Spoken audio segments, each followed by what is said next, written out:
ದೇವರ ಪರಿಶುದ್ಧ ನಾಮಕ್ಕೆ ಸ್ತೋತ್ರ ಉಂಟಾಗಲಿ. ಪ್ರಿಯರೇ, ಇವತ್ತು ಭಾನುವಾರದ ಆರಾಧನೆಗೆ ನಾವು ಹೋಗ್ತಾ ಇದ್ವಿ. ಆರಾಧನೆ ಮಾಡಲಿಕ್ಕೆ ನೀವೆಲ್ಲರೂ ನಮ್ಮೊಟ್ಟಿಗೆ ಸೇರಿ ಜಾಯಿನ್ ಆಗಿ ನಾವೆಲ್ಲರೂ ಸೇರಿ ಆರಾಧನೆ ಮಾಡುವ. ಪರಿಶುದ್ಧಾತ್ಮನೇ ನಿನಗೆ ಸ್ವಾಗತ. ಪರಿಶುದ್ಧಾತ್ಮನೇ, ನೀನು ಆರಾಧನೆ ಭಾಗದಲ್ಲಿ ನೀನು ನಡೆಸಬೇಕು. ನಿನ್ನ ಆತ್ಮಂದ ತುಂಬಿಸಿ ನಿನ್ನ ಅಭಿಷೇಕವನ್ನು ನಡೆಸಬೇಕೆಂದು ನಾನು ಪ್ರಾರ್ಥನೆ ಮಾಡ್ತೇನೆ. ಆರಾಧನೆ ಮಾಡುವ ಕಥನೆ ಕೋಟೆ ಕತ್ತಲುಗಳು ಮುರಿಯಲ್ಪಡಬೇಕೆಂದು ನಾನು ಪ್ರಾರ್ಥನೆ ಮಾಡ್ತೇನೆ. ತಂದೆಯ ದೇವರೇ, ನಿನಗೆ ಮಹಿಮೆ ಆಗಬೇಕು. ಒಂದು ವಾಕ್ಯವನ್ನು ಓದುವ ಈ ಸಮಯದಲ್ಲಿ. ಕೀರ್ತನೆ 27ರಲ್ಲಿ 4ನೇ ವಾಕ್ಯ ಈ ರೀತಿ ದಾವೀದನು ಹೇಳ್ತಾ ಇದ್ದಾನೆ, ನನ್ನ ಜೀವಮಾನ ಎಲ್ಲ ಯೆಹೋವನ ಮನೆಯಲ್ಲಿ ವಾಸ ಮಾಡುತ್ತಾ ಆತನ ಪ್ರಸನ್ನತೆಯನ್ನು ನೋಡುವುದಕ್ಕೂ ಆತನ ಮಂದಿರದಲ್ಲಿ ಧ್ಯಾನ ಮಾಡುವುದಕ್ಕೂ ನನಗೆ ಅಪ್ಪಣೆಯಾಗಬೇಕೆಂಬ ಒಂದೇ ವರವನ್ನು ಯೆಹೋವನಿಂದ ಕೇಳಿಕೊಂಡು ಅದನ್ನೇ ಎದುರು ನೋಡ್ತಾ ಇದ್ದೇವೆ. ಹೌದು, ಒಂದೇ ವರವನ್ನು ಆತನು ದಾವೀದನು ಹೇಳಿದ ಒಂದೇ ವರವನ್ನು ಎದುರು ನೋಡ್ತಾ ಇದ್ದೇನೆ. ಏಕೆಂದರೆ ಆತನ ಪ್ರಸನ್ನತೆಯಲ್ಲಿ ಇರಬೇಕೆಂದು, ಆತನ ಪ್ರಸನ್ನತೆ ಬೇಕೆಂದು ದಾವೀದನು ಯಾವಾಗಲೂ ಏನು ಮಾಡ್ತಿದ್ದ? ಆತನ 7 ಗಂಟೆ 24 ಗಂಟೆ ಯಾವಾಗಲೂ ಆತನು ಸ್ತುತಿ ಮಾಡ್ತಿದ್ದ, ಆರಾಧನೆ ಮಾಡ್ತಿದ್ದ. ಈ ಸಮಯದಲ್ಲಿ ನಾವು ಸ್ತುತಿ ಆರಾಧನೆ ಹೋಗುವಾಗ ದೇವರ ಪ್ರಸನ್ನತೆ ನಮ್ಮೆಲ್ಲರ ಮೇಲೆ ಇಳಿದು ಬರ್ತದೆ. ಪ್ರಸನ್ನತೆ ಏನು ಮಾಡ್ತದೆ? ಎಲ್ಲ ನೋಗಗಳು ಮುರಿಯುತ್ತದೆ. ಸ್ವಸ್ಥತೆ ಬಿಡುಗಡೆ ಆಗ್ತದೆ. ಏಕೆ? ದೇವರಿಗೆ ಮಹಿಮೆ ಆಗುವಾಗ ದೇವರು ಕಾರ್ಯ ಮಾಡ್ತಾನೆ. ಈ ಸಮಯದಲ್ಲಿ ನಾವು ತಂದೆ, ನೀನು ನಮ್ಮ ಸಂಗಡ ಇದ್ದು ನಮ್ಮನ್ನು ಚಲಿಸು, ನಮ್ಮೊಟ್ಟಿಗೆ ಚಲಿಸಬೇಕಂದು ನಾನು ಪ್ರಾರ್ಥನೆ ಮಾಡ್ತೇನೆ. ಸ್ವಾಮಿ, ಈ ಸಮಯದಲ್ಲಿ ಕರ್ತನೆ ಎಲ್ಲ ಅಡೆತಡೆಗಳು ಮುರಿಯಲ್ಪಡಲಿ ನಜರೇತನ ಯೇಸು ನಾಮದಲ್ಲಿ ಕರ್ತನೆ. ಪರಿಶುದ್ಧಾತ್ಮನೆ ಸಂಪೂರ್ಣವಾಗಿ ನಿನ್ನ ನಿಯಂತ್ರಣಕ್ಕೆ ತಗೊಳ್ಬೇಕಂದು ನಾನು ಪ್ರಾರ್ಥನೆ ಮಾಡ್ತೇನೆ. ಈ ಸಮಯದಲ್ಲಿ ಕರ್ತನೆ ನಾವೆಲ್ಲರೂ ಸೇರಿ ಒಂದೇ ಮನಸ್ಸಿಂದ ಕತೆ ಹೃದಯಪೂರ್ವಕ ಆರಾಧನೆ ಮಾಡಲಿಕ್ಕೆ ಸಹಾಯ ಮಾಡು. ನಿನ್ನನ್ನು ಆರಾಧನೆ ಮಾಡು. ಇಂಥವರೇ ಮಾಡಬೇಕಂದು ನಿನ್ನ ವಾಕ್ಯ ಹೇಳ್ತದೆ. ಆತ್ಮದಿಂದಲೂ ಸತ್ಯದಿಂದಲೂ ಆರಾಧನೆ ಮಾಡಬೇಕು. ನಾವು ಆತ್ಮದಿಂದಲೂ ಸತ್ಯದಿಂದಲೂ ಆರಾಧನೆ ಮಾಡಲಿಕ್ಕೆ ಸಹಾಯ ಮಾಡಬೇಕಂದು ನಾನು ಪ್ರಾರ್ಥನೆ ಮಾಡ್ತೇನೆ. ಆಮೇನ್. Thank you, Lord. Thank you, thank you, thank you, thank you, Jesus. Oh, glory, glory. Hallelujah. Yes.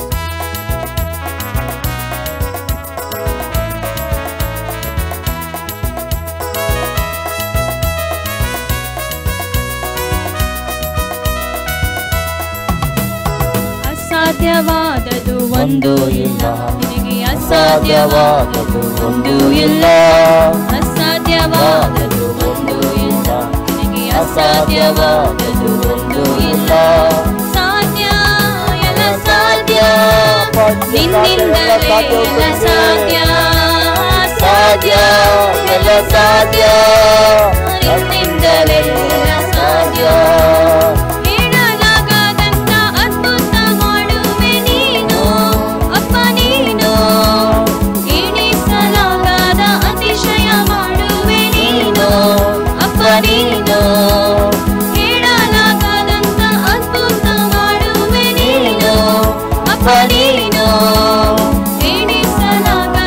ಅತಿಶಯ ಮಾಡುವೆ ನೀನು ಅಪ್ಪ, ನೀನು. ತಂದೆ ನಿನಗೆ ಸ್ತೋತ್ರ, ಅಪ್ಪ ನಿನಗೆ ಸ್ತೋತ್ರ. ತಂದೆ ನಿನಗೆ ಸ್ತೋತ್ರ, ಅಪ್ಪ ನಿನಗೆ ಸ್ತೋತ್ರ. ಅಸಾಧ್ಯವಾದದು ಒಂದು ಇಲ್ಲ, ನಿನಗೆ ಅಸಾಧ್ಯವಾದದು ಒಂದು ಇಲ್ಲ. ಅಸಾಧ್ಯವಾದದು ಒಂದು ಇಲ್ಲ, ನಿನ್ನಿಂದ ಎಲ್ಲ ಸಾಧ್ಯ. ನಿನ್ನಿಂದ ಎಲ್ಲ ಸಾಧ್ಯ. ಸಾಧ್ಯ ಎಲ್ಲ ಸಾಧ್ಯ, ನಿನ್ನಿಂದಲೇ ಎಲ್ಲ ಸಾಧ್ಯ. ಸಾಧ್ಯ ಎಲ್ಲ ಸಾಧ್ಯ, ನಿನ್ನಿಂದಲೇ ಎಲ್ಲ ಸಾಧ್ಯ.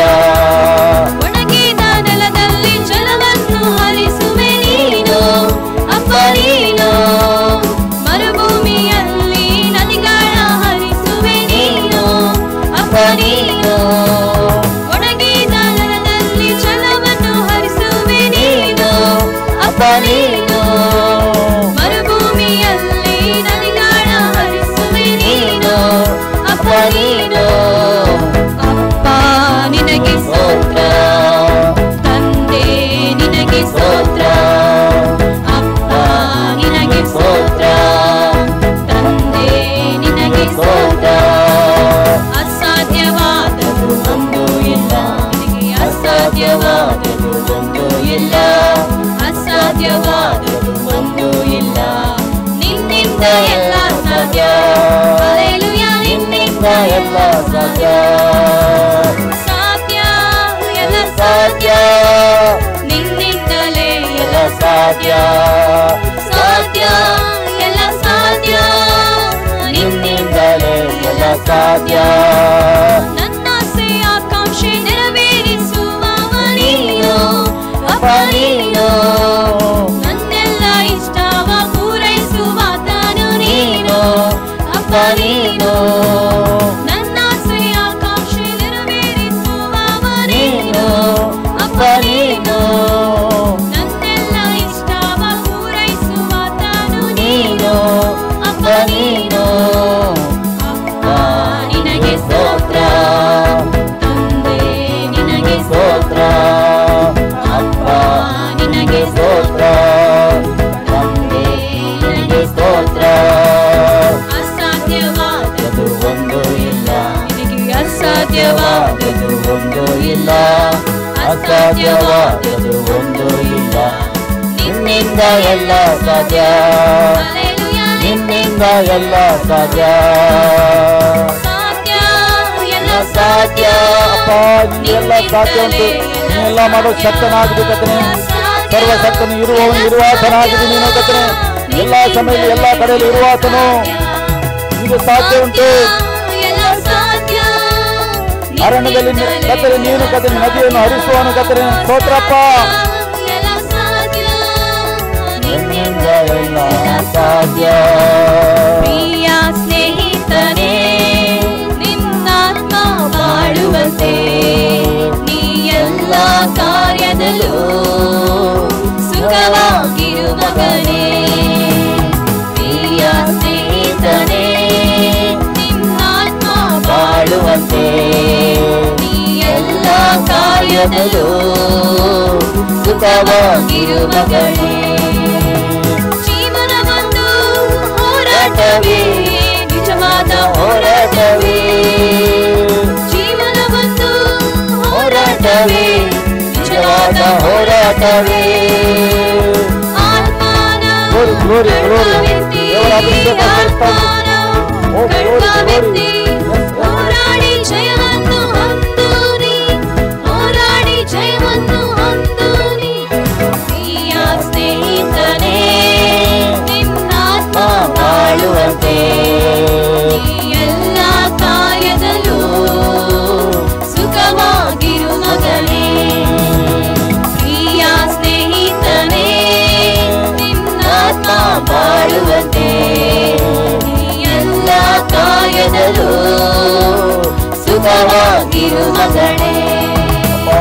ಯಾತ್ರೆಯಲ್ಲಿ ದಿಣ್ಣೆಯುಂಟು, ಹಳ್ಳಗಳು ಉಂಟು. ಯಾತ್ರೆಯಲ್ಲಿ ದಿಣ್ಣೆಯುಂಟು, ಹಳ್ಳಗಳು ಉಂಟು. ತುಳಿಯುವೆ ನೀ ದಾಟುವೆ ನೀ, ತುಳಿಯುವೆ ನೀ ದಾಟುವೆ ನೀ.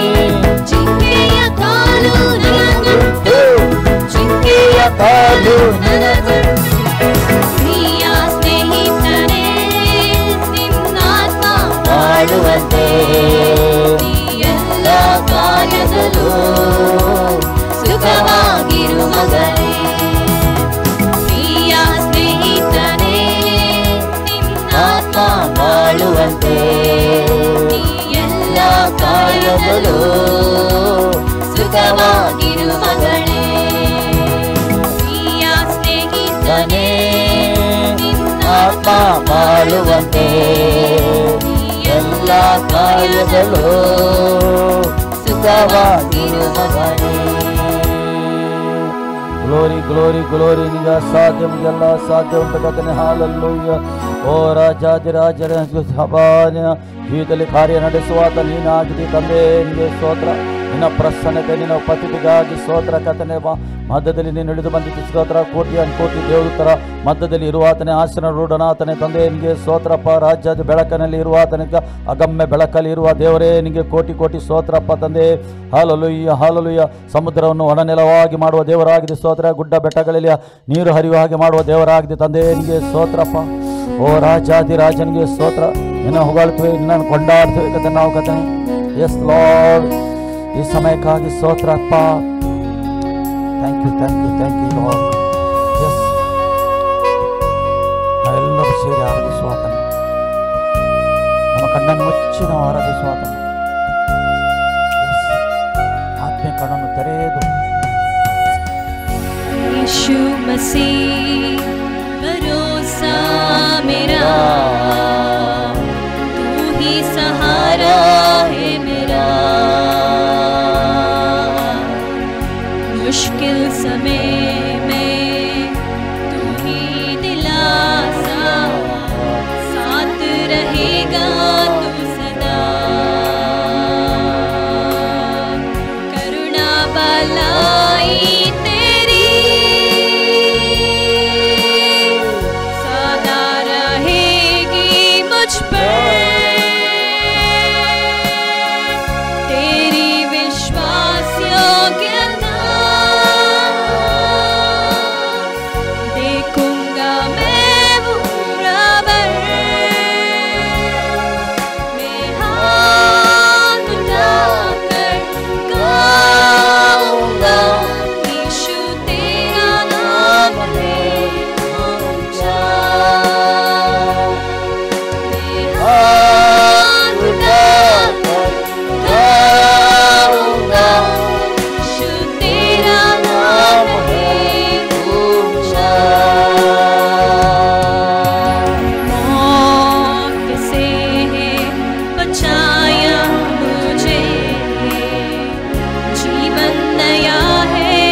ಹೌದು, ನಿನ್ನ ನಾಮವು ಮೇಲೆತ್ತಲ್ಪಡಬೇಕು ಕರ್ತನೆ.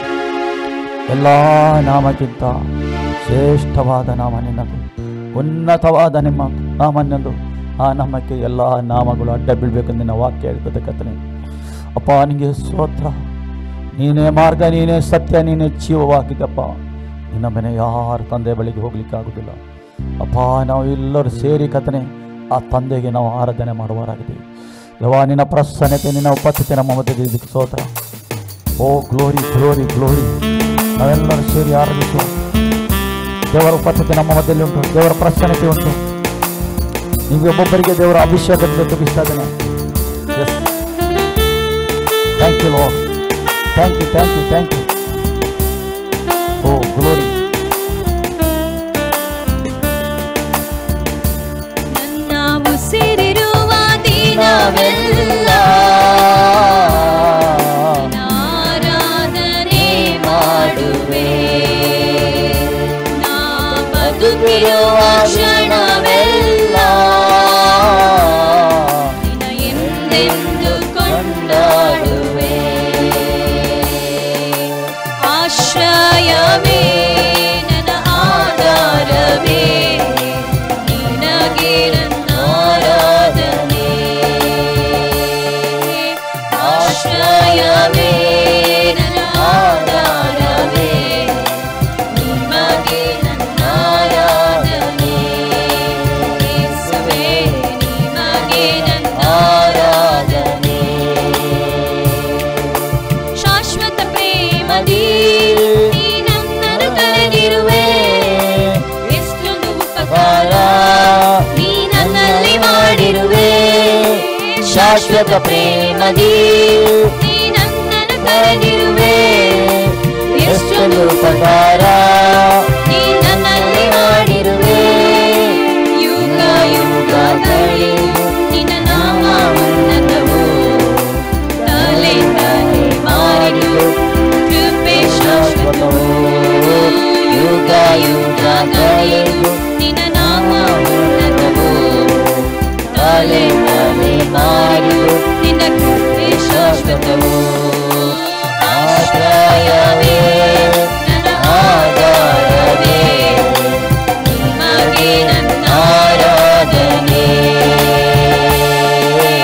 ಆಶ್ರಯವೇ ನನ್ನ ಆಧಾರವೇ, ನಿಮಗೆ ನನ್ನ ಆರಾಧನೆ. ಯೇಸುವೇ, ನಿಮಗೆ ನನ್ನ ಆರಾಧನೆ. ನನ್ನ ಉಸಿರಿರುವ ದಿನವೆಲ್ಲ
ಬದುಕಿರುವ ಕ್ಷಣವೆಲ್ಲ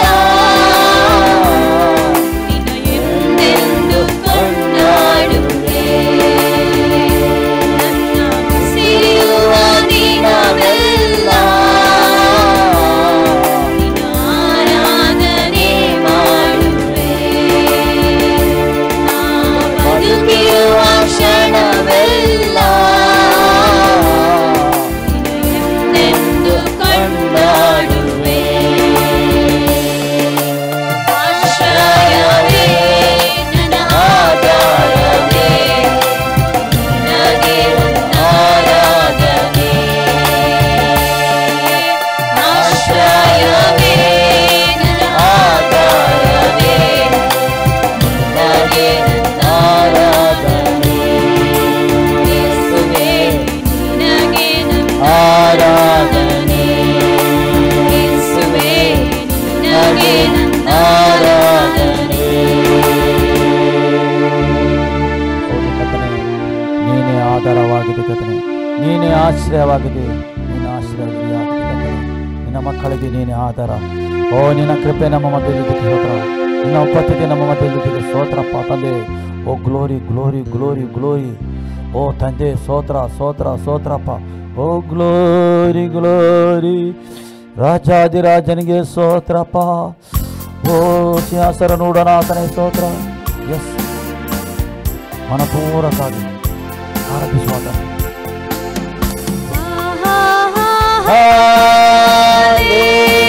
Hallelujah, hallelujah,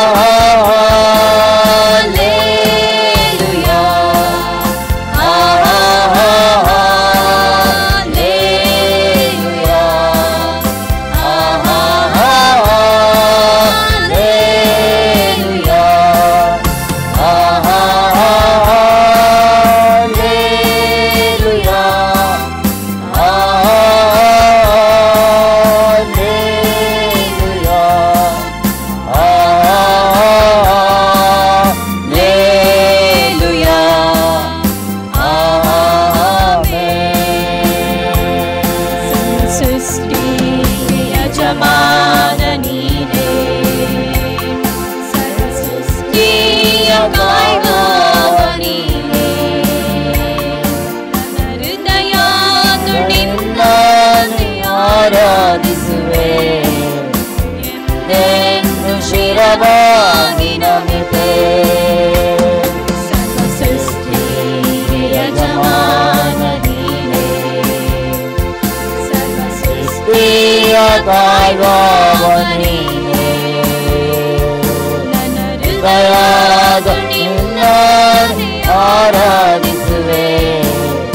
ಎಂದೆಂದು ಶಿರವಾಗಿ ನಮಿತೆ.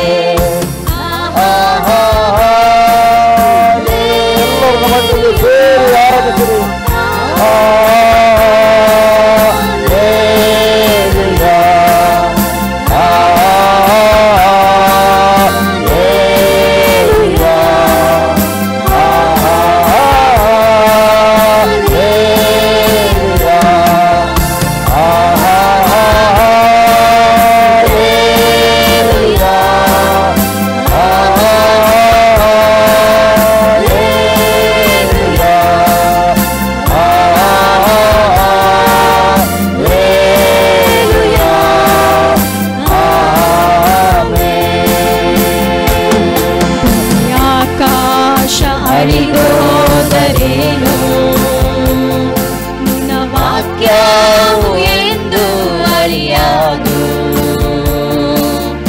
ಈ ಜೀವ ನಶಿಸಿ ಹೋದರೇನು ವಿಶ್ವಾಸಿ ಎಂದೇ ಸ್ಥಿರನು. ಭೂಮಿಯಾಕಾಶ ಅಳಿದೋದರೇನು ವಾಕ್ಯವು ಎಂದು ಅಳಿಯಾದು. ಈ ಜೀವ ನಶಿಸಿ ಆದರೆ ನಿನ್ನ ವಾಕ್ಯ ಅಲ್ಲಿ ಹೋಗುವುದಿಲ್ಲ ಕರ್ತನೇ, ಅದು ಶಾಶ್ವತ ಇರ್ತದೆ. ನಿನ್ನ ವಾಕ್ಯ ಇರ್ತದೆ.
ಶಾಂತಿಯ ನೀಡುವ ಮಮತೆಯ ಸಾಗೋರ ನೀನೇ.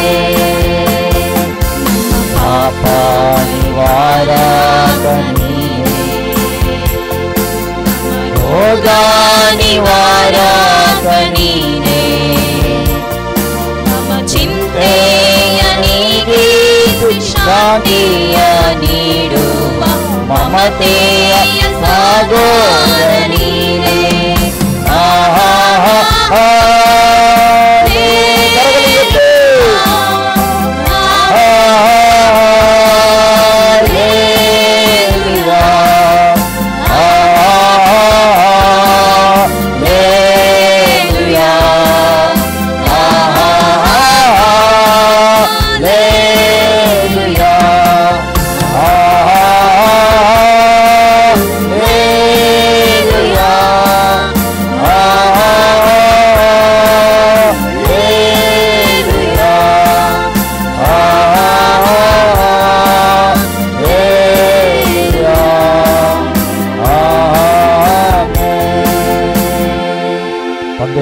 ಸ್ತೋತ್ರಪ್ಪ, ನಿನ್ನ ಪ್ರಸನ್ನತೆಗಾಗಿ ಸ್ತೋತ್ರ, ನಿನ್ನ ಉಪಸ್ಥಿತಿಗಾಗಿ ಸ್ತೋತ್ರಪ್ಪ. ಓ ಈ ಸ್ಥಳವನ್ನು ನೀನು ತುಂಬಿಸದಕ್ಕೆ ಸ್ತೋತ್ರ. ನಿನ್ನ ಪ್ರಸನ್ನತೆಯಲ್ಲಿ ಕರ್ತನೇ ಒಬ್ಬೊಬ್ಬರು ಪ್ರಸನ್ನತೆ ನೀನು ಅನುಭವ ಮಾಡಿದ್ದಕ್ಕೆ ಸ್ತೋತ್ರಪ್ಪ. ಏಕೆಂದರೆ ಸ್ತುತಿಗೆ ಯೋಗ್ಯ ನೀನಾಗಿದೆ ಕರ್ತನೇ, ಆರಾಧನೆಗೆ ಯೋಗ್ಯನು ನೀನಾಗಿದೆ. ಒಬ್ಬರು ಮಾತ್ರ ಮಹಿಮೆಗೆ ಯೋಗ್ಯ ನೀನಾಗಿದೆ, ಮಾನಕ್ಕೆ ಯೋಗ್ಯನು ನೀನು, ಗೌರವಕ್ಕೆ ಯೋಗ್ಯ ನೀನಾಗಿದೆ, ಘನತೆಗೆ ಯೋಗ್ಯ ನೀನಾಗಿದೆ ಕರ್ತನೇ. ನೀನು ಒಬ್ಬನು ಮಾತ್ರ ಯೋಗ್ಯನಪ್ಪ. ಎಲ್ಲ ಘನ, ಎಲ್ಲ ಮಾನ, ಎಲ್ಲ ಮಹಿಮೆ ಅಪ್ಪ ನಿನಗೊಬ್ಬನಿಗೆ ಮಾತ್ರ ಅಂತ ಸಲ್ಲಿಸ್ತೇವೆ. ಆಮೆನ್. ಪ್ರಿಯರೇ, ಇಷ್ಟು ಸಮಯ ನಾವು ನಮ್ಮ ತಂದೆಯಾದ ದೇವರಿಗೆ ಆರಾಧನೆ ಮಾಡಿದೆವು, ಸ್ತುತಿ ಮಾಡಿದೆವು. ದೇವರ ಪ್ರಸನ್ನತೆ ನಮ್ಮ ಮಧ್ಯದಲ್ಲಿ ಉಂಟು. ನಮ್ಮ ಯಜ್ಞವು ಆತನು ಸ್ವೀಕಾರ ಮಾಡಿದ್ದಾನೆ. ಈ ಸಮಯದಲ್ಲಿ ಆತ ನಮ್ಮ ಮಧ್ಯದಲ್ಲಿ ಚಲಿಸ್ತಾ ಇದ್ದಾನೆ. ದೇವರ ಪ್ರಸನ್ನತೆ ಚಲಿಸ್ತಾ ಉಂಟು. ನಿಮ್ಮೊಬ್ಬೊಬ್ಬರಿಗೆ ಮುಟ್ಟುತ್ತಾ ಉಂಟು ಆ ಪ್ರಸನ್ನತೆ. ಈ ಸಮಯದಲ್ಲಿ ನಾವು ದೇವರ ವಾಕ್ಯವನ್ನು ಕೇಳಲಿಕ್ಕೆ ಹೋಗುವ. ದೇವರ ವಾಕ್ಯದಲ್ಲಿ ಜೀವ ಉಂಟು. ಜೀವವುಳ್ಳ ವಾಕ್ಯ ನಾವು ಕೇಳುವ. ದೇವರು ನಮ್ಮ ಹತ್ರ ಮಾತಾಡ್ತಾನೆ. ನಮಗೆ ವಾಕ್ಯದ ಮುಖಾಂತರ ನಮಗೆ ಸರಿಪಡಿಸ್ತಾನೆ ಆತನು. ನಾವು ಯೋಹಾನ ಸುವಾರ್ತೆ 12 20 ನಾವು ಧ್ಯಾನಿಸುವ. ಅಲ್ಲಿ ದೇವರ ವಾಕ್ಯ ಪ್ರಿಯರೇ ಈ ರೀತಿ ಹೇಳ್ತದೆ, ಇದಲ್ಲದೆ ದೇವರ ಆರಾಧನೆ ಮಾಡಬೇಕೆಂದು ಜಾತ್ರೆಗೆ ಬಂದವರಲ್ಲಿ ಕೆಲವು ಮಂದಿ ಗ್ರೀಕರಿದ್ದರು. ದೇವರ ಆರಾಧನೆ ದೇವರಿಗೆ ಅಲ್ಲಿ ಆರಾಧನೆ ಮಾಡಲಿಕ್ಕೆ ಆ ಜಾತ್ರೆಗೆ ಬಂದವರಲ್ಲಿ ಕೆಲವು ಗ್ರೀಕರು ಬಂದರು. ಗ್ರೀಕರೆಂದರೆ ಅನ್ಯರು ಕೂಡ ಬಂದಿದ್ದರು. ಈಗ ನೋಡಿ, ಅನ್ಯರ ಹೃದಯದಲ್ಲಿ ಏನುಂಟೆಂದು ನಾವು ತಿಳ್ಕೊಳ್ಳುವ. ಇಲ್ಲಿ ಗ್ರೀಕರು ಅವರು ಗಲಿಲಾಯದಲ್ಲಿರುವ ಬೆತ್ಸೈದದ ಊರಿನ ಫಿಲಿಪ್ಪನ ಬಳಿಗೆ ಬಂದು, ಅಯ್ಯ, ಯೇಸುವನ್ನು ನೋಡಬೇಕು ಎಂದು ಅವನನ್ನು ಬೇಡಿಕೊಂಡರು. ಫಿಲಿಪ್ಪನ ನಂತರ ಬಂದು, ನಮಗೆ ಯೇಸುವನ್ನು ನೋಡಬೇಕು. ಅನ್ಯರವರು ಅವರ ಹೃದಯದಲ್ಲಿ ಉಂಟು, ನನಗೆ ಯೇಸು ನೋಡಬೇಕು, ಯೇಸುವನ್ನು ಒಂದು ಸರಿ ನನಗೆ ನೋಡಬೇಕು ಎಂದು ಈ ಗ್ರೀಕರು ಹೇಳ್ತಾ ಇದ್ದಾರೆ. ನೋಡಬೇಕೆಂದು ಅವನನ್ನು ಬೇಡಿಕೊಂಡರಂತೆ. ಯೇಸುವನ್ನು ನೋಡಬೇಕು. ಫಿಲಿಪ್ಪನು ಬಂದು ಆಂದ್ರೆಯವನಿಗೆ ಹೇಳಿದನು. ಆಂದ್ರೆಗೆ ಹೇಳ್ತಾನೆ. ಆಂದ್ರೆಯು ಫಿಲಿಪ್ಪನು ಯೇಸುವಿಗೆ ಹೇಳಿದರು. ಇಬ್ಬರು ಸೇರಿ ಯೇಸುವಿನ ಬಳಿಗೆ ಹೇಳ್ತಾರೆ, ಗ್ರೀಕರು ಬಂದಿದ್ದಾರೆ, ನಿನ್ನನ್ನು ನೋಡಬೇಕಂತೆ ಹೇಳ್ತಾ ಇದ್ದೇನೆ.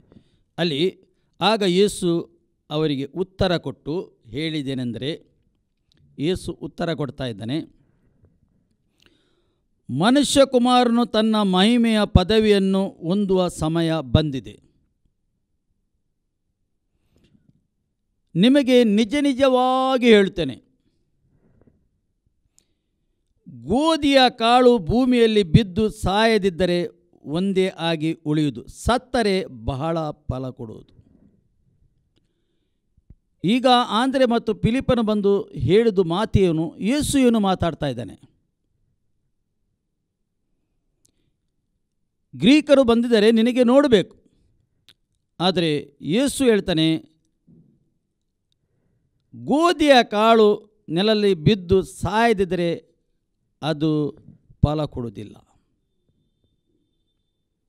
ಅಂದರೆ ಒಬ್ಬ ವ್ಯಕ್ತಿ ಯೇಸನ್ನು ಕಂಡುಕೊಳ್ಳಬೇಕಾದ್ರೆ, ಯೇಸನ್ನು ಹಿಂಬಾಲಬೇಕಾದ್ರೆ ನೋಡಿ, ಆತನು ಮುರಿಯಲ್ಪಡಬೇಕು. ಮುರಿಯಲ್ಪಟ್ಟರೆ ಮಾತ್ರ, ಆತನು ಸತ್ತರೆ ಮಾತ್ರ. ಅಲ್ಲಿ ದೇವರ ವಾಕ್ಯ ಹೇಳ್ತೆ, ನಿಮಗೆ ನಿಜ ನಿಜವಾಗಿ ಹೇಳ್ತೇನೆ, ಗೋಧಿಯ ಕಾಳು ಭೂಮಿಯಲ್ಲಿ ಬಿದ್ದು ಸಾಯದಿದ್ದರೆ ಒಂದೇ ಆಗಿ ಉಳಿಯುವುದು. ಸಾಯಬೇಕದು, ಸತ್ತರೆ ಮಾತ್ರ, ಇಲ್ಲದ ಒಂದೇ ಆಗಿರುವುದು. ಸತ್ತರೆ ಬಹಳ ಫಲ ಕೊಡುವುದು. ಅಂದರೆ ಕೆಲವು ಸರಿ ನಿಮ್ಮ ಜೀವಿತದಲ್ಲಿ ನಿಮಗೆ ಹೋರಾಟ, ವಿಧ ವಿಧ ರೀತಿಯಲ್ಲಿ ಹೋರಾಟ ಬರ್ತದೆ. ಅದು ಹೋರಾಟ ನೀವು ಬರುವಾಗ ಅದು ಒಳ್ಳೆಯದೆಂದು ನೀವು ತಕ್ಕೊಂಡರೆ ಮತ್ತೆ ನಿಮಗೆ ಅದರಲ್ಲಿ ಫಲ ಉಂಟು. ಒಬ್ಬ ವ್ಯಕ್ತಿಗೆ ಮತ್ತೆ ಫಲ ಉಂಟು, ಇಲ್ಲದಿದೆ ಇಲ್ಲ. ಆತನು ಒಬ್ಬ ವ್ಯಕ್ತಿ ಮುರಿಯಲ್ಪಟ್ಟ ವ್ಯಕ್ತಿ ಇದ್ದರೆ ನಿಮಗೆ ಗೊತ್ತಾಗ್ತದೆ ಅವನು ಯಾವ ರೀತಿಯಲ್ಲಿ ಮುರಿಯಲ್ಪಟ್ಟಿದ್ದಾನೆ.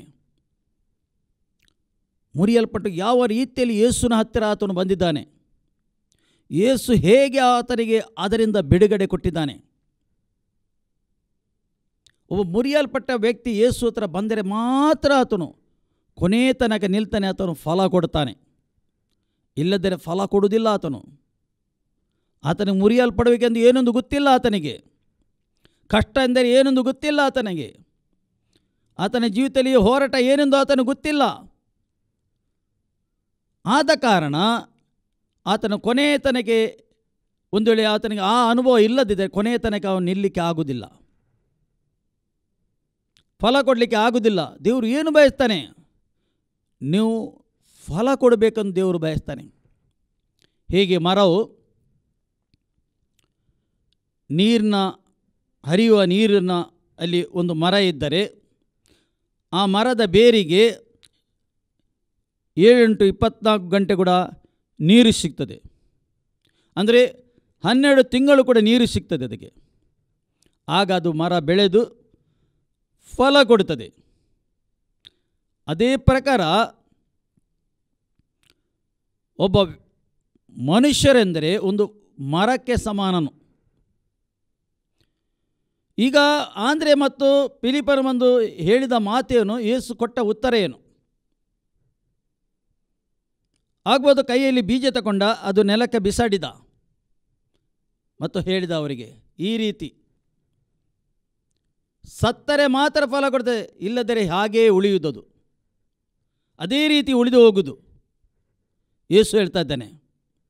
ಕೇಳಿದ ಪ್ರಶ್ನೆ ಏನು, ಕೊಟ್ಟ ಉತ್ತರ ಏನು? ಯೇಸು ಕ್ರಿಸ್ತನು ಪುನಃ ಅಲ್ಲಿ ದೇವರ ವಾಕ್ಯ ಹೇಳ್ತದೆ, ತನ್ನ ಪ್ರಾಣದ ಮೇಲೆ ಮಮತೆ ಇಡುವವನು ಅದನ್ನು ಕಳಕೊಳ್ಳುವವನು. ತನ್ನ ಪ್ರಾಣದ ಮೇಲೆ ಮಮತೆ ಇಡುವವನು ಅದನ್ನು ಕಳಕೊಂಡುವನು. ಯೇಸು ಹೇಳ್ತಾನೆ, ಯಾರಿಗಾದರೂ ನನ್ನನ್ನು ಹಿಂಬಾಲಿಸುವುದಾದರೆ ತನ್ನನ್ನು ತಿರಸ್ಕಾರ ಮಾಡಿ ನಿರಾಕರಿಸಿ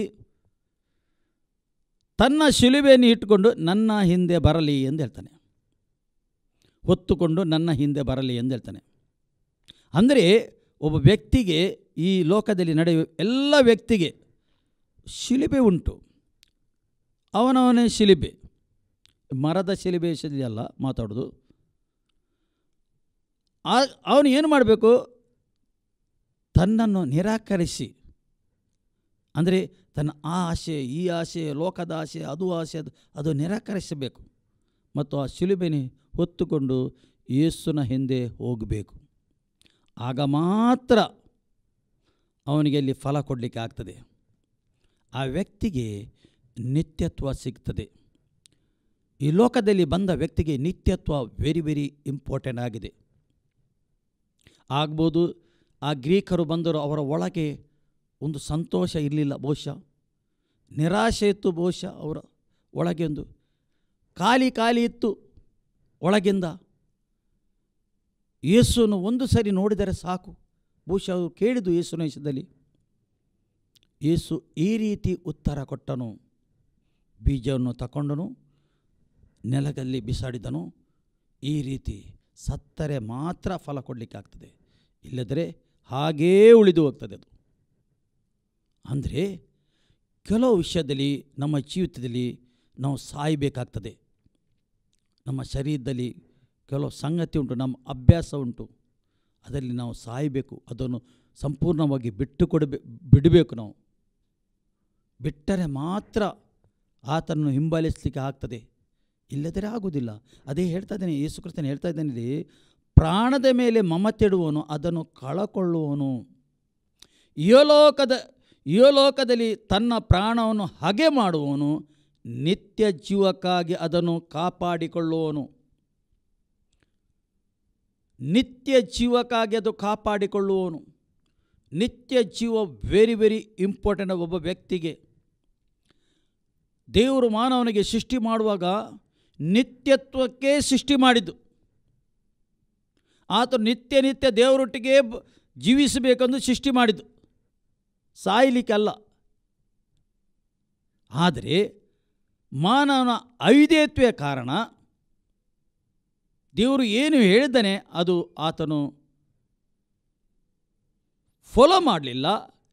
ಅಂದರೆ ಕೇಳದಾಗೆ ಮಾಡಿದು, ಅಲ್ಲಿ ಪಾಪವಾದ ಕಾರಣ ಆ ನಿತ್ಯತ್ವವನ್ನು ಕಳಕೊಂಡ. ಪ್ರಿಯರೇ, ಯೇಸು ಕ್ರಿಸ್ತನು ಈ ಲೋಕಕ್ಕೆ ಬಂದು ಶರೀರದಲ್ಲಿ ಶಿಲುಬೆಯಲ್ಲಿ ಆತನು ಏನು ಮಾಡಿದ? ರಕ್ತವನ್ನು ಸುರಿಸಿದ. ಆ ಶಿಲುಬೆಯಲ್ಲಿ ಆತನು ಕಷ್ಟ ಸಂಕಟವನ್ನು ಅನುಭವ ಮಾಡಿದ. ಖಂಡಿತ ನನ್ನ ಬಾಸುಂಡಿಂದ ನಿಮಗೆ ಗುಣ ಮಾಡಿದ್ದೇನೆ ಎಂದು ಅಲ್ಲಿ ಬರೆಯಲ್ಪಟ್ಟಿದೆ. ನಿನ್ನ ಸಂಕಟ ಕಷ್ಟಗಳು ನಾನು ಹೊತ್ತುಕೊಂಡಿದ್ದೇನೆ ಹೇಳಿದ್ದೇನೆ, ಅದು ಕೂಡ ಸರಿ. ಆದರೆ ಯೇಸು ಕ್ರಿಸ್ತನು ತಂದೆಯಿಂದ, ಅಂದರೆ ದೇವರಿಂದ ಪ್ರತ್ಯೇಕವಾದದ್ದು ಶಿಲುಬೆಯಲ್ಲಿ ವೆರಿ ವೆರಿ ಇಂಪಾರ್ಟೆಂಟ್. ಶಿಲುಬೆಯಲ್ಲಿ ಯೇಸು ಕ್ರಿಸ್ತನು ತಂದೆಯಿಂದ ಪ್ರತ್ಯೇಕವಾದದ್ದು, ಅದು ವೆರಿ ಇಂಪಾರ್ಟೆಂಟ್. ಏಕೆ ಪ್ರತ್ಯೇಕ ಆದದ್ದು ಅಂದರೆ, ಯೇಸು ಒಂದು ವೇಳೆ ಪ್ರತ್ಯೇಕ ಆಗದಿದ್ದರೆ, ಆ ಶಿಲುಬೆಯಲ್ಲಿ ಪ್ರತ್ಯೇಕ ಒಂದು ವೇಳೆ ಆಗದಿದ್ದರೆ, ಯೇಸು ನೋಡಿ ಆ ಶಿಲುಬೆಯಲ್ಲಿ ಹೇಳ್ತಾನೆ, ದೇವರೇ ದೇವರೇ ನನಗೆ ಯಾಕೆ ನೀನು ಕೈ ಬಿಟ್ಟಿದ್ದಿ. ಅಂದರೆ ಆ ಪ್ರತ್ಯೇಕತೆ ಆತನಿಗೆ ಸಹಿಸಲಿಕ್ಕೆ ಆಗಲಿಲ್ಲ. ಪ್ರತ್ಯೇಕತೆ ಏನು? ಪ್ರತ್ಯೇಕತೆಯಲ್ಲಿ ಅವನು ನರಕದ ಅನುಭವ ಮಾಡ್ತಿದ್ದ. ಶಿಲುಬೆಯಲ್ಲಿ ನರಕದಲ್ಲಿ ಯಾವ ರೀತಿಯ ಟಾರ್ಚರ್ ಉಂಟು ಆ ಒಂದು ಅನುಭವ ಮಾಡ್ತಿದ್ದ ಯೇಸು ಕ್ರಿಸ್ತನು. ಯಾತಕಸ್ರ? ನಿನಗಸ್ರ, ನನಗಸ್ರ. ನಾವು ಸ್ವಲ್ಪ ಎಣಿಸುವ ಆ ಗಲಿಗೆ ಯಾವ ಹಾಗಿರ್ಬೋದು, ಹೇಗೆ ಇರಬಹುದು. ಏಕೆ ನೀನು ನರಕಕ್ಕೆ ಹೋಗಬಾರ್ದೆಂದು, ನಾನು ನರಕಕ್ಕೆ ಹೋಗಬಾರ್ದೆಂದು, ಮಾನವನು ನರಕಕ್ಕೆ ಹೋಗಬಾರ್ದೆಂದು ಆತನು ಅನುಭವ ಮಾಡಿದ್ದಾನೆ ಶಿಲುಬೆಯಲ್ಲಿ. ಅದಕ್ಕೆ ಆತನು ಸಹಿಸಲಿಕ್ಕೆ ಆಗಲಿಲ್ಲ ಶಿಲುಬೆಯಲ್ಲಿ. ದೇವರೇ ದೇವರೇ ನನಗೆ ಯಾಕೆ ಕೈ ಬಿಟ್ಟಿದ್ದಿ. ಪ್ರಿಯರೇ, ಎಷ್ಟು ದೊಡ್ಡ ಯೇಸು ಕ್ರಿಸ್ತನು ತ್ಯಾಗ ಮಾಡಿದ್ದಾನೆ. ಹೌದು, ಶರೀರದಲ್ಲಿ ಆತನು ರಕ್ತವನ್ನು ಸುರಿಸಿದ್ದಾನೆ, ಕೊರಡೆಯಿಂದ ಪೆಟ್ಟಿದ್ದಾನೆ. ಆದರೆ ಆತ್ಮಿಕ ಸಂಗತಿ, ಅಲ್ಲಿ ಆತ್ಮದಲ್ಲಿ ಏನಾಗಿದೆ, ಆತ್ಮಿಕ ಲೋಕದಲ್ಲಿ ಏನಾಗಿದೆ, ಅದು ವೆರಿ ಇಂಪಾರ್ಟೆಂಟ್. ಆತ್ಮಿಕ ಲೋಕದಲ್ಲಿ ಆತನು ಭಯಂಕರ ಒಂದು ಕಷ್ಟ ಅನುಭವ ಮಾಡಿದ್ದಾನೆ. ಆತನು ನಿನ್ನನ್ನು ನನ್ನನ್ನು ಪಡಕೊಳ್ಳಿಕ್ಕೆ ದೇವರಿಂದ ಮನುಷ್ಯನು ಪ್ರತ್ಯೇಕ ಇದ್ದನು. ಈಗ ನಾವು ಲೋಕದಲ್ಲಿ ಇಷ್ಟು ಮಾನವನಿಗೆ ನೋಡ್ತೇವೆ, ಆತನು ದೇವರಿಂದ ಪ್ರತ್ಯೇಕ ಇದ್ದಾನೆ, ದೇವರ ಸ್ವರೂಪವಾಗಿದ್ದಾನೆ, ಆತನು ಪ್ರತ್ಯೇಕವಾಗಿದ್ದಾನೆ, ಆತನು ದೇವರಿಂದ ದೂರ ಇದ್ದಾನೆ. ಆತನು ದೇವರ ಜೀವ ಇಲ್ಲ ಆತನ ಒಳಗೆ. ಈಗ ಆತನು ಒಂದಾಗಬೇಕಾದ್ರೆ, ಆ ಜೀವ ಬರಬೇಕಾದ್ರೆ ಯೇಸು ಕ್ರಿಸ್ತನು ಬೇಕು. ಅದಕ್ಕೆ ದೇವರ ವಾಕ್ಯ ಇಲ್ಲಿ ಹೇಳ್ತದೆ, ತನ್ನ ಪ್ರಾಣವನ್ನು ಹಾಗೆ ಮಾಡುವವನು ನಿತ್ಯ ಜೀವಕ್ಕಾಗಿ ಅದನ್ನು ಕಾಪಾಡಿಕೊಳ್ಳುವನು. ನಿತ್ಯ ಜೀವಕ್ಕಾಗಿ ಕಾಪಾಡಿಕೊಳ್ಳುವನು. ಪ್ರಿಯರೇ, ಎಲ್ಲ ಮಾನವನಿಗೆ, ಚಿಕ್ಕವನು ಹಿಡಿದು ದೊಡ್ಡವನ ತನಕ ಎಲ್ಲ ಮಾನವನಿಗೆ ಏನು ಬೇಕು? ನಿತ್ಯ ಜೀವ ಬೇಕು, ನಿತ್ಯತ್ವ ಬೇಕು. ಅಲ್ಲಿ ದೇವರ ವಾಕ್ಯ ಹೀಗೆ ಹೇಳ್ತದೆ, 27ರಿಂದ ನಾವು ಜ್ಞಾನಿಸುವ. ಅಲ್ಲಿ ಯೇಸು ಶಿಲುಬೆಯಲ್ಲಿ ಇದ್ದಾನೆ. ಈಗ ನನ್ನ ಪ್ರಾಣವು ತತ್ತರಿಸ್ತದೆ ಮತ್ತು ನಾನೇನು ಹೇಳಲಿ? ತಂದೆ, ಈ ಕಾಲದೊಳಗಿಂದ ನನ್ನನ್ನು ತಪ್ಪಿಸು, ಆದರೆ ಇದಕ್ಕಾಗೇ ಈ ಕಾಲ ಸೇರಿದೆನು. ನೋಡಿ, ಯೇಸು ಕ್ರಿಸ್ತನು ಇದಕ್ಕಾಗೇ ಸೇರಿದ್ದಾನೆ, ಶಿಲುಬೆಗೆ ಹೋಗಲಿಕ್ಕೆ ಬಂದಿದ್ದಾನೆ. ಅದಕ್ಕೋಸ್ಕರ ತಂದೆಯಾದ ದೇವರು ಪ್ರಿಯರೇ ಆತನಿಗೆ ಕಳಿಸಿದ್ದಾನೆ ಈ ಲೋಕಕ್ಕೆ. ಇಲ್ಲಿ ನೋಡಿ, ಆತನು ಹೇಳ್ತಾ ಇದ್ದಾನೆ, ಮತ್ತು ನಾನೇನು ಹೇಳಲಿ? ತಂದೆ, ಈ ಕಾಲದೊಳಗಿಂದ ನನ್ನನ್ನು ತಪ್ಪಿಸು, ಆದರೆ ಇದಕ್ಕಾಗಿಯೇ ಈ ಕಾಲ ಸೇರಿದ್ದೇನೆ. ಯೇಸು ಗೊತ್ತಾಯಿತು, ಇದಕ್ಕೋಸ್ಕರ ನಾನು ಈ ಸಮಯಕ್ಕೆ ಒಳಗೆ ನಾನು ಸೇರಿದ್ದೇನೆ. ಈಗ ಆತನು ಆ ಟಾರ್ಚರ್ ಆಗ್ತಾ ಇದ್ದಾನೆ, ಶಿಲುಬೆ ಮೇಲೆ ಆತನು ಏನಾಗ್ತಾನೆ, ತುಂಬ ಹೋರಾಟ ಸಂಕಟದಲ್ಲಿ ಇದ್ದಾನೆ. ಅದಕ್ಕೋಸ್ಕರ ನಾನು ಸೇರಿದ್ದೇನೆ. ಅಲ್ಲಿ ಹೇಳ್ತಾನೆ, ತಂದೆ ನಿನ್ನ ಹೆಸರನ್ನು ಮಹಿಮೆ ಪಡಿಸಿಕೊ ಅಂದನು. ಯೇಸು ಹೇಳ್ತಾನೆ, ನಿನ್ನ ಹೆಸರನ್ನು ಮಹಿಮೆ ಪಡಿಸು. ಆ ಶಿಲುಬೆಯಲ್ಲಿ ಕೂಡ ಹೇಳ್ತಾನೆ, ನಿನ್ನ ಹೆಸರು ಮಹಿಮೆ ಆಗಬೇಕು, ಮಹಿಮೆ ಪಡಿಸಿಕೊ. ಅಲ್ಲಿ ಹೇಳ್ತಾ ಇದ್ದಾನೆ ಯೇಸು ಕ್ರಿಸ್ತನು, ತಿರುಗಿ ಮಹಿಮೆ ಪಡಿಸುವೆನು ಎಂದು ಆಕಾಶವಾಣಿಯಾಯಿತು. ಅಲ್ಲಿ ನಿಂತುಕೊಂಡಿದ್ದ ಜನರು ಅದನ್ನು ಕೇಳಿ, ಅಲ್ಲಿ ಒಂದು ಆಕಾಶವಾಣಿ ಆಗ್ತದೆ, ಮಹಿಮೆ ಪಡಿಸ್ತೇನೆಂದು ಆಕಾಶವಾಣಿ ಆಗ್ತದೆ. ಅಲ್ಲಿ ದೇವರು ಮಾತಾಡ್ತಾನೆ, ಯೇಸು ಕ್ರಿಸ್ತನ ಮಾತಾಗ್ತದೆ. ಅಲ್ಲಿ ದೇವರ ವಾಕ್ಯ ಹೇಳ್ತದೆ, ಅಲ್ಲಿ ನಿಂತುಕೊಂಡಿದ್ದ ಜನರು ಅದನ್ನು ಕೇಳಿ ಗುಡುಗಿತು ಅಂದರು. ಇನ್ನು ಕೆಲವರು, ದೇವದೂತರು ಈತನ ಸಂಗಡ ಮಾತಾಡಿದನು ಅಂದರು. ಆದರೆ ಯೇಸು ಅವರಿಗೆ, ಈ ಆಕಾಶವಾಣಿ ನನಗಾಗಿ ಆಗಲಿಲ್ಲ. ಒಂದೊಂದು ರೀತಿಯಲ್ಲಿ ಗುಡುಗಿತ್ತು ಎಂದು ಹೇಳಿದರು. ಕೆಲವರು ಗುಡುಗಾಗ್ತದೆ, ಕೆಲವರು ಹೇಳ್ತಾರೆ ದೇವದೂತರು ಇವರ ತನ ಮಾತಾಡ್ತಾರೆ ಎಂದು ಹೇಳ್ತಾರೆ. ಒಂದೊಂದು ರೀತಿಯಲ್ಲಿ ಹೇಳಿದರು ಅಲ್ಲಿ ಇದ್ದ ಜನರು. ಆದರೆ ಯೇಸು ಹೇಳ್ತಾನೆ, ಇದು ನನಗಾಗಿ ಆಗಲಿಲ್ಲ, ಈ ಆಕಾಶವಾಣಿ ನನಗೋಸ್ಕರ ಆಗಲಿಲ್ಲ. ಅದು ಆಕಾಶವಾಣಿ ಹೇಳ್ತಾ ಇದ್ದಾನೆ, ವೆರಿ ವೆರಿ ಇಂಪಾರ್ಟೆಂಟ್. ಅದು ನಿಮಗಾಗಿ ಆಯಿತು. ಈಗ ಈ ಲೋಕಕ್ಕೆ ತೀರ್ಪು ಆಗುತ್ತದೆ, ಈ ಲೋಕಕ್ಕೆ ತೀರ್ಪು ಆಗ್ತದೆ. ಈಗ ಇಹಲೋಕಾಧಿಪತಿಯು ಹೊರಗೆ ನೂಕಲ್ಪಡುವನು, ಆದರೆ ನಾನು ಭೂಮಿಯಲ್ಲಿಂದ ಮೇಲಕ್ಕೆ ಎತ್ತಲ್ಪಡುವಾಗ, ಅಂದರೆ ಈ ಲೋಕಾಧಿಪತಿಗೆ ನ್ಯಾಯ ಆಗ್ತದೆ. ಶಿಲುಬೆಯಲ್ಲಿ ಆಗಿದ್ದು ಈ ಲೋಕಾಧಿಪತಿ ಸೈತಾನನಿಗೆ ದೊಬ್ಬಲ್ಪಟ್ಟಿದೆ. ಸೈತಾನನು ಶಿಲುಬೆಯಲ್ಲಿ ಸೋತಿದ್ದಾನೆ. ಸ್ವಾಭಾವಿಕ ರೀತಿಯಲ್ಲಿ ನೋಡುವಾಗ ಖಾಲಿ ಯೇಸು ಶಿಲುಬೆಯಲ್ಲಿ ನರಳಾಡ್ತಾ ಇದ್ದಾನೆ, ಸಂಕಟ ಅನುಭವ ಮಾಡ್ತಾ ಇದ್ದಾನೆ. ಆದರೆ ಆತ್ಮಿಕ ರೀತಿಯಲ್ಲಿ ನೋಡುವುದಾದರೆ ಸೈತಾನನು ದಬ್ಬಲ್ಪಟ್ಟನು, ಸೈತಾನಿಗೆ ನ್ಯಾಯ ತೀರ್ಪು ಆಯಿತು, ಸೈತಾನನು ಸೋತು ಹೋದನು. ಆತನ ಆಯುಧವು ನಿರಾಯುಧವಾಗಿ ಯೇಸು ಮಾಡಿದನು ಶಿಲುಬೆಯಲ್ಲಿ. ನೋಡಿ ಯೇಸು ಏನು ಹೇಳ್ತಾನೆ ನೋಡಿ ಇಲ್ಲಿ, ಈಗ ಇಹಲೋಕಾಧಿಪತಿಯು ಹೊರಗೆ ನೂಕಲ್ಪಟ್ಟವನು, ಆದರೆ ನಾನು ಭೂಮಿಯಿಂದ ಮೇಲಕ್ಕೆ ಎತ್ತಲ್ಪಡುವಾಗ ಎಲ್ಲರನ್ನು ನನ್ನ ಬಳಿಗೆ ಎಳಕೊಳ್ಳುವೆನು ಎಂದು ಹೇಳಿದನು. ಎಲ್ಲರನ್ನು, ಆತನ ಮೇಲೆ ದೃಷ್ಟಿಟ್ಟಿದ್ದವರು ಯಾರು ಆತನ ಮೇಲೆ ಇವತ್ತು ಕೂಡ ದೃಷ್ಟಿಟ್ಟಿದ್ದಾರೆ. ಎಲ್ಲರೂ ಆತನು ಸೆಳೆಯುತ್ತಾನೆ, ಆತನಲ್ಲಿ ಸೆಳೆಯುತ್ತಾ ಇದ್ದಾನೆ. ಏತಕಸ್ರ, ನಿತ್ಯ ಜೀವಕಸ್ರ. ಎಲ್ಲ ಮಾನವನಿಗೆ ಪ್ರಿಯರೇ ನಿತ್ಯತ್ವ ಬೇಕು. ಎಲ್ಲರಿಗೂ ಯೇಸು ಶಿಲುಬೆಯಲ್ಲಿ ಸೆಳೆದಿದ್ದಾನೆ. ಶಿಲುಬೆ ಎತ್ತ ಬರೆದಿದ್ದರೆ ಶಿಲುಬೆಯ ಮುಖಾಂತರನೇ ಒಬ್ಬ ವ್ಯಕ್ತಿಗೆ ನಿತ್ಯತ್ವ ಸಿಗುವುದು. ಪರಲೋಕಕ್ಕೆ ಹೋಗುವ ಏಣಿ ಯಾವುದು? ಶಿಲುಬೆ.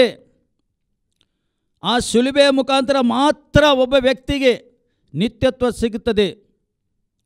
ಪೌಲನು ಬರೆಯುತ್ತಾ ಇದ್ದಾನೆ, ಮೊದಲನೇ ಕೊರಿಂಥೀಯರ ಪತ್ರಿಕೆ 1:18 ಶಿಲುಬೆ ಎಂದರೆ ಕೆಲವರಿಗೆ ನಾಶನ ಮಾರ್ಗದಲ್ಲಿ ಇದ್ದವರಿಗೆ ಹುಚ್ಚು ಮಾತಾಗಿದೆ. ಅದು ಅವರು ಏನೋ ಎಣಿಸ್ತಾರೆ, ಶಿಲುಬೆಯಲ್ಲಿ ಏನಿದು, ಯಾವ ರೀತಿ ಇದು, ಇವರು ದೇವರಂದು ಹೇಳ್ತಾರೆ, ಇದು ಹೇಗೆ ಆಗುವುದು?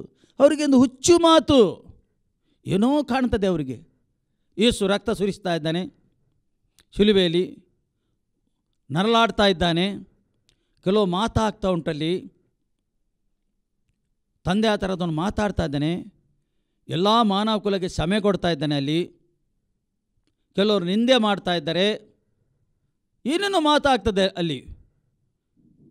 ಆತನ ಕುಡಿಯಲಿಕ್ಕೆ ಒಂದು ಸ್ಪಂಜಿಂದ ಕೊಂಡೋಗಿ ಬಾಯಿಗೆ ಇರ್ತಾರೆ.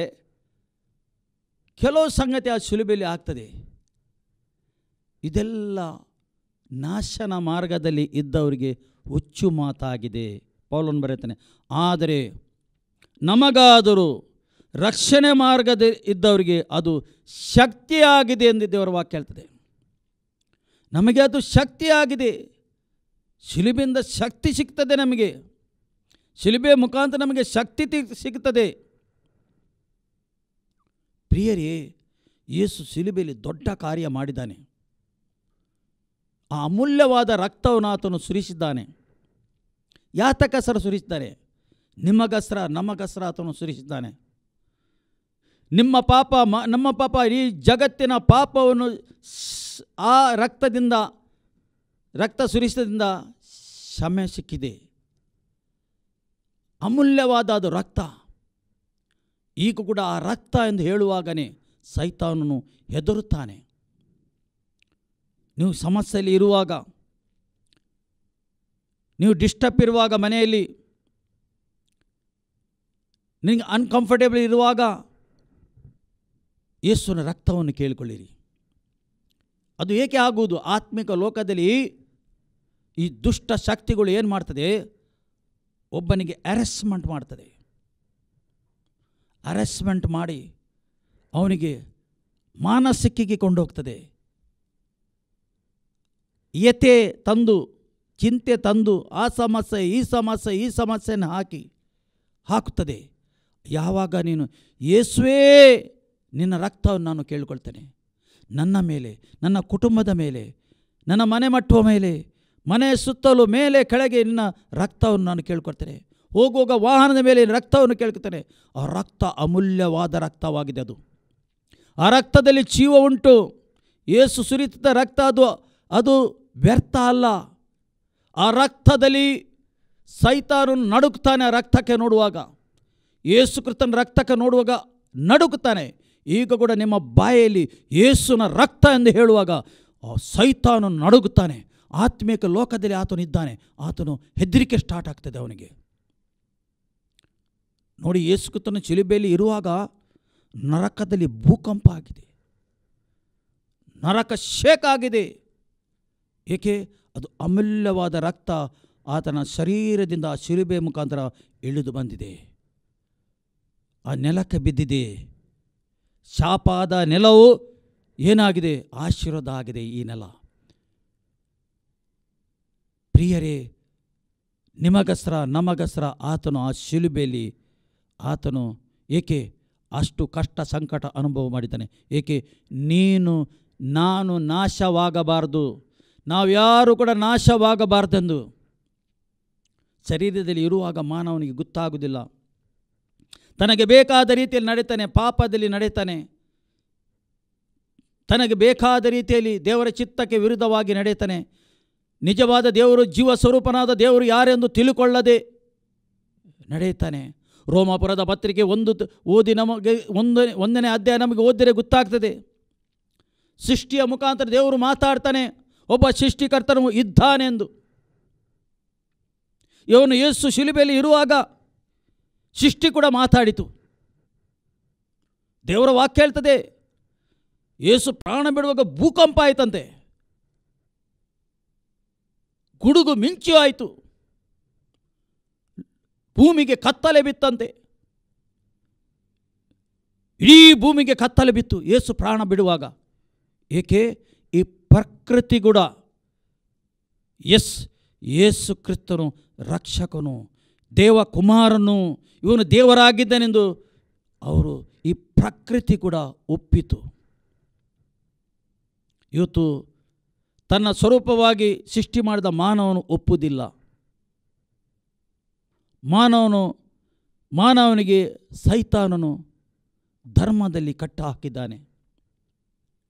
ಕಟ್ಟ ಹಾಕಿ ಆತನು ಈ ರೀತಿ ನಡೆಸ್ತಾ ಇದ್ದಾನೆ. ಇದೇ ಸರಿಯಾದ ಮಾರ್ಗ, ನೀನು ಹೋಗುವ ಮಾರ್ಗ ಇದೇ ಸರಿಯಾದ ಮಾರ್ಗ ಎಂದು ಹೇಳ್ತಾ ಇದ್ದಾನೆ.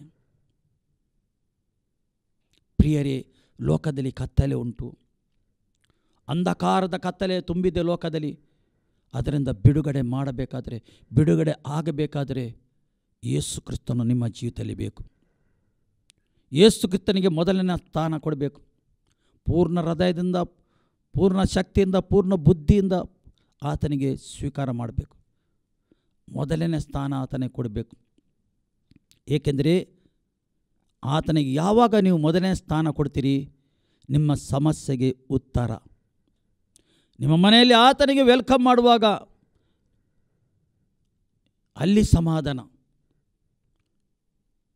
ಯಾವಾಗ ನಿಮ್ಮ ಜೀವಿತದಲ್ಲಿ ಯೇಸು ಇರ್ತಾನೆ ಅಲ್ಲಿ ಸಮಾಧಾನ, ಸಂತೋಷ ಇರ್ತದೆ. ಇಲ್ಲದರೆ ಗಲಿಬಿಲಿ, ಯಾವಾಗಲೂ ಗಲಿಬಿಲಿ ಇರುವುದು.